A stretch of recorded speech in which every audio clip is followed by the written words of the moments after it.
Oke, Mas Den, setelah kemarin ada salah satu public figure atau Let call influencer tituler Deddy Corbuzier.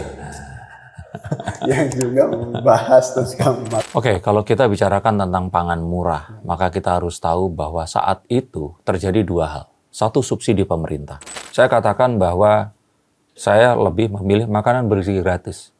Karena saat kita sudah nggak stunting, otaknya ini benar, maka kita akan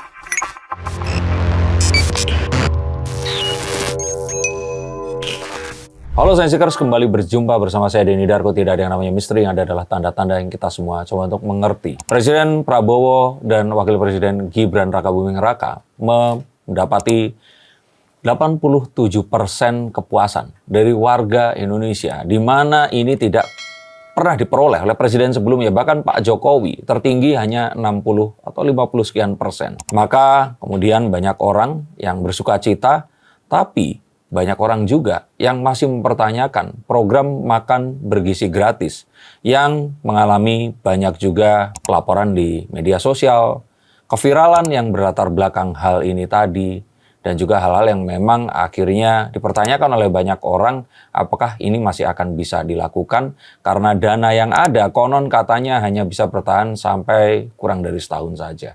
Akankah ini jadi program yang terus akan bisa berlangsung ataukah ini akan layu sebelum lebih jauh berkembang? Kita akan bahas menggunakan kartu-kartu saya.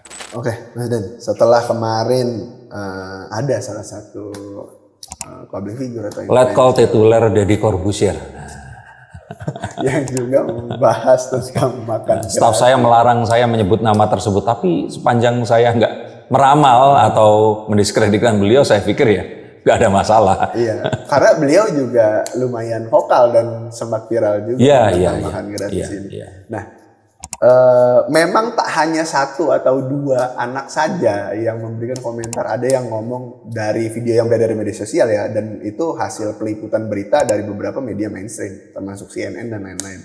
Ada anak-anak yang bilang lauknya rasanya aneh kah, atau mungkin ada yang bilang dagingnya keras kah. Terus juga terakhir itu ada sekitar 20 atau mungkin lebih 20 orang siswa ini keracunan menu makan siang gratis. Pertinyi. Pertanyaannya adalah apakah dengan berbagai macam polemik ini gitu akan tetap efisienkah makan gratis ini tetap diselenggarakan atau justru nantinya akan ada evaluasi lebih ulang dan digantikan program yang lain yang sejenisnya.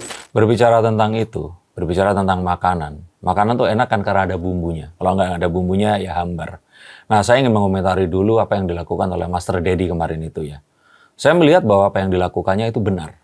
Cuman kalau dia di situ itu protes atau memarahi, bumbunya kebanyakan saya pikir. Jadi mungkin beliau di kemudian hari atau kemudian waktu kalau menurut saya dan banyak orang ini bumbunya agak dikurangi. Sebenarnya lebih ke situ. Tapi kembali di sini berbicara makan gratis.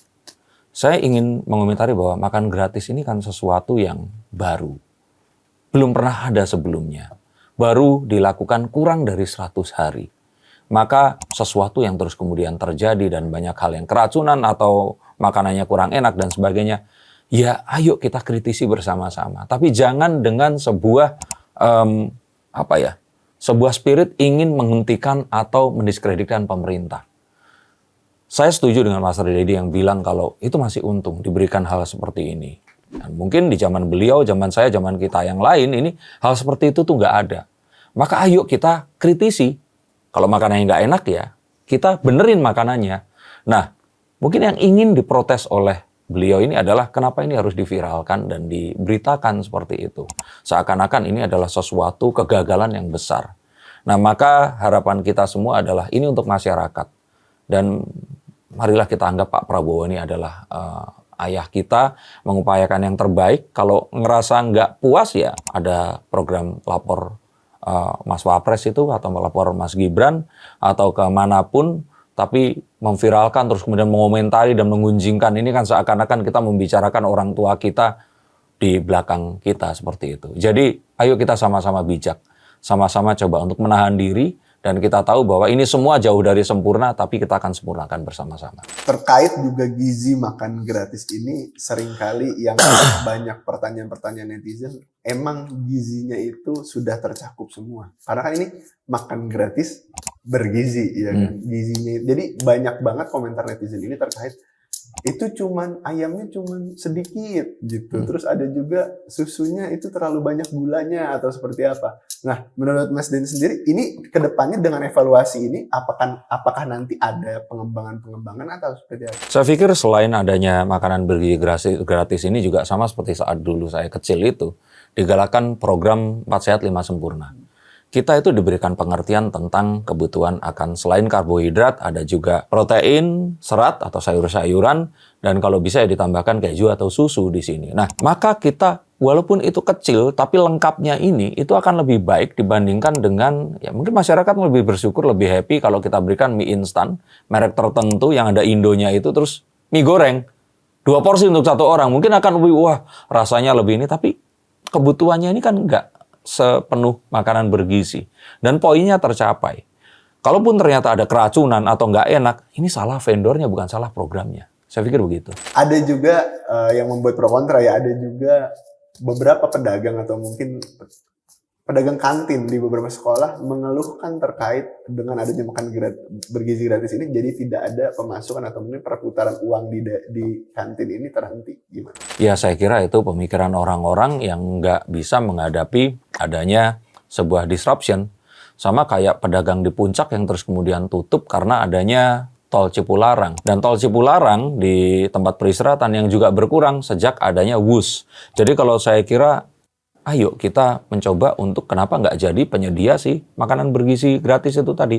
Atau memang kalau bisa bekerja sama dengan kantin-kantin setempat. Maka saya pikir ini sebenarnya permasalahan yang lebih klise lagi, di mana bisnis yang kita lakukan ini menjadi obsolete atau menjadi ya sudah harus ditinggalkan saat ada sebuah keputusan baru yang terus kemudian mengharuskan bisnis ini dimodifikasi. Ini lagi masalah makanan bergizi gratis ini juga katanya banyak kendala itu kan sebenarnya dari selain vendor memang lokasi yang dimulai dari makan bergizi gratis ini.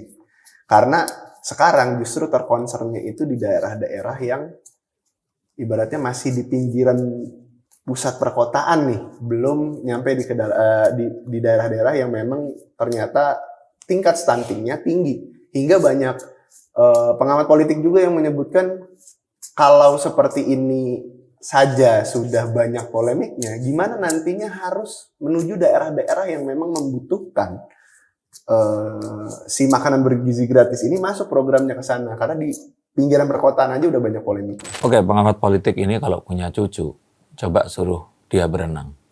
Pasti dia akan berenang di pinggir dulu menggunakan ban atau pelampung. Kemudian memberanikan diri agak ke tengah, terus ke tengah lagi, ke tempat yang resikonya memang lebih tinggi. Dan apa yang akan terjadi dengan saat dia itu mahir berenang, nggak bisa kita judge atau kita kemudian berikan penilaian dalam kondisi dia ini masih belajar. Kembali loh, ini belum 100 hari Prabowo Gibran menjabat, ini semua masih berusaha untuk dibenahi. Nah, kalau saya pikir kalau mereka itu mengkritisi, sebaiknya dengan sebuah upaya konstruktif untuk memberikan saran. Tapi kalau hanya mengkritisi, saya pikir ya nggak ada gunanya karena lebih banyak manfaatnya dibanding mudaratnya. Kalau dibicarakan ada yang keracunan, lebih banyak yang kenyang daripada yang keracunan. Kalau dikatakan tidak enak, masih banyak orang yang merasa ini enak dan mereka beruntung dibandingkan yang merasa tidak enak ini tadi.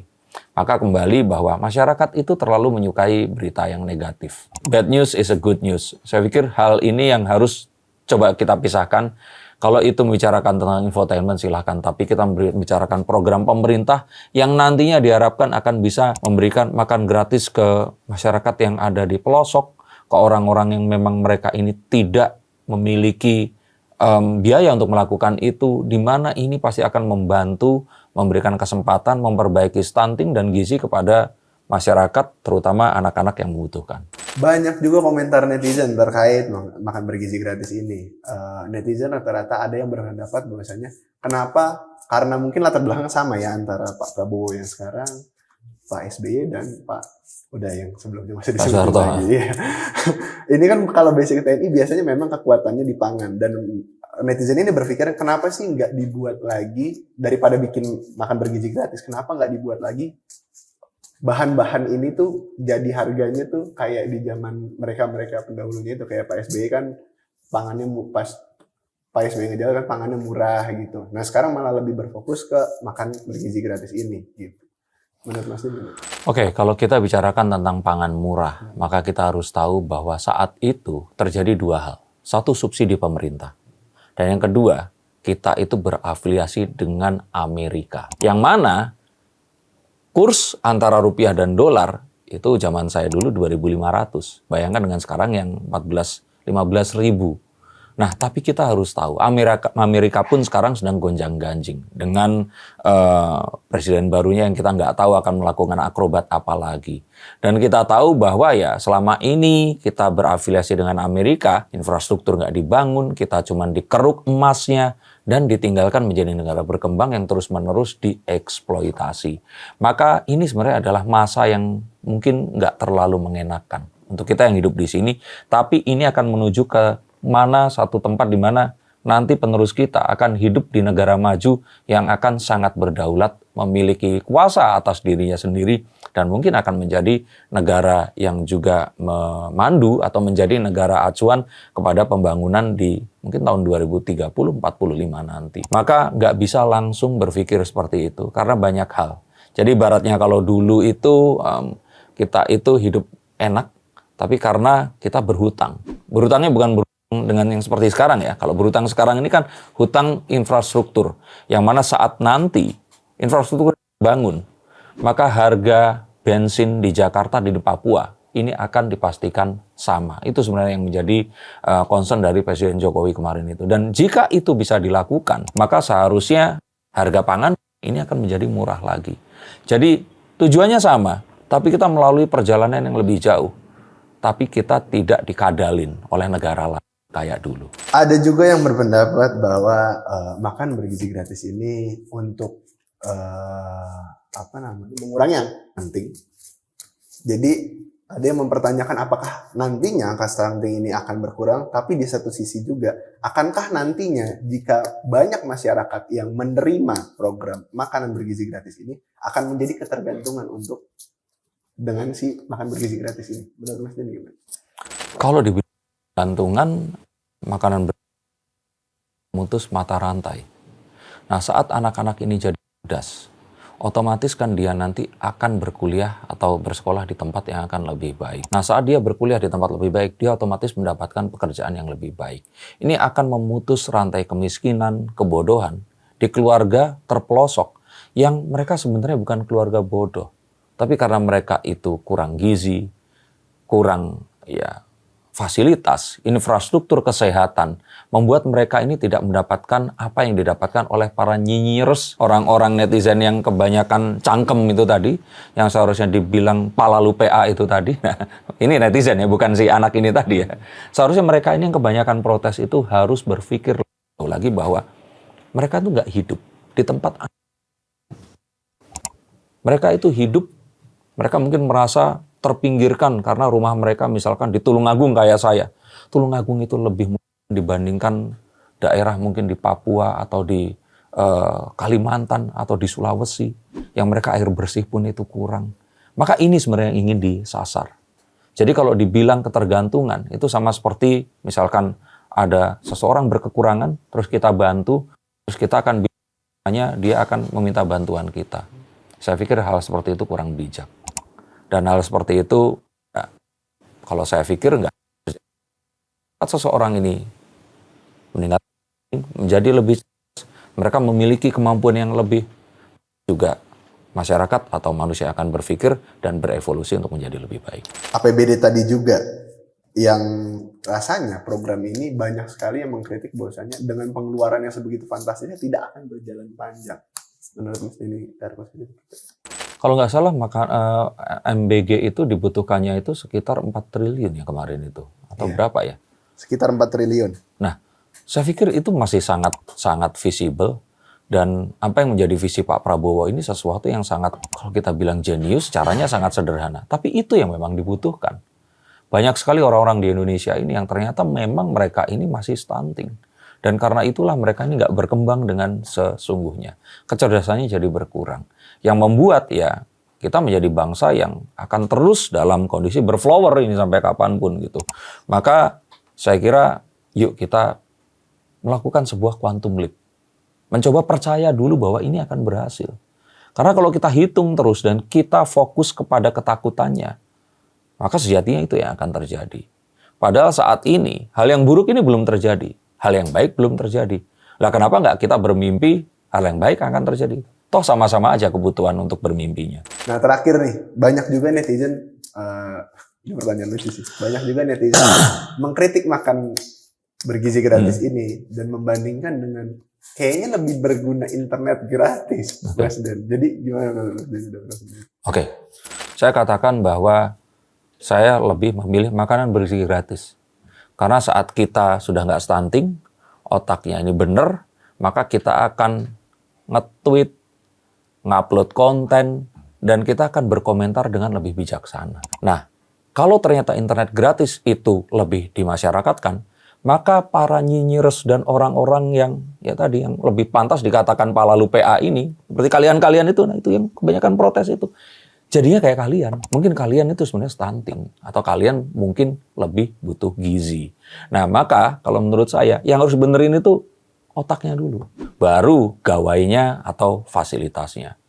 Ini kayak memberikan sebuah senjata ke seseorang yang nggak memiliki kebijaksanaan untuk menggunakannya. Alih-alih untuk mempertahankan diri, dia malah akan membunuh sesamanya. Saya pikir seperti itu. Mari kita komentari segala sesuatu ini pada tempatnya, jangan nyinyir karena kalau nyinyir itu memancing orang lain jadi nyinyir juga. Terus kalau kebangetan nanti kalian terus jadi marah gitu loh. Jadi harapan saya yuk kita dukung program pemerintah ini apapun itu. Baru 100 hari dan kurang bahkan. Maka berikan komentar yang konstruktif. Jangan hanya bercuit tapi tidak ada sebuah solusi untuk apapun yang akan terjadi.